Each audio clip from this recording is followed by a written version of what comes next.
এর আগে কয়েকটা ভিডিওতে আমি এই ড্রেসটার টিউটোরিয়াল দেখিয়েছিলাম যে ড্রেসটার প্লাজো আমি কিভাবে বানিয়েছি বা নিচের ডিজাইনটা কেমন করেছি, গলা হাতা এগুলো কেমন করেছি। তো আজকে চলেন এই ড্রেসটার ফুল লুকটা শেয়ার করি। তো প্রথমে এটার গলাটা দেখিয়ে দিচ্ছি। পেছনের গলাটা তো গোলই, আর সামনের গলাটাতে আমি এরকম বক্সের মতন করে একটু ডিজাইন করে দিয়েছি।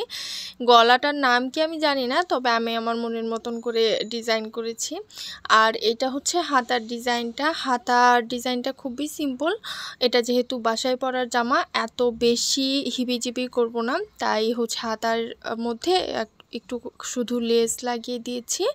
আর সাথে চওড়া একটা বর্ডার প্রায় 2.5 ইঞ্চি মতন।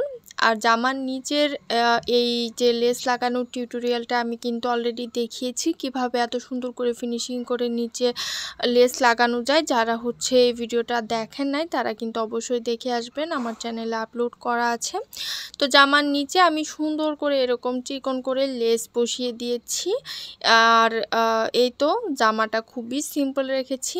এটা কিন্তু প্রিন্টটাই আমার কাছে এত বেশি সুন্দর লাগছিল যে এটার মধ্যে অন্য কিছু অ্যাড করার কথা মাথায় আসেনি।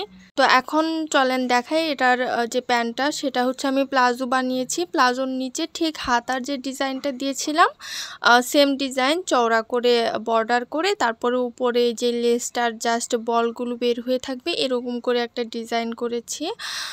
তো এটাও সেম প্রিন্টের মধ্যেই রেখেছি, কারণ এখন যেহেতু একই প্রিন্টের মধ্যে পরলে বেশ ভালোই লাগে, তাই ভাবলাম একই প্রিন্ট দিয়ে বানাই। আর এই প্রিন্টটা এত বেশি সুন্দর, তো এটা এমনিতে এত গর্জিয়াস, তো আর এত হিবিজিবি কোনো ডিজাইন করিনি।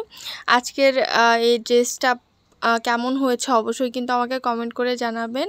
আর এরকম ড্রেস রিলেটেড কোনো ভিডিও আপনারা যদি দেখতে চান তাহলে আমাকে অবশ্যই কমেন্ট করে জানাবেন।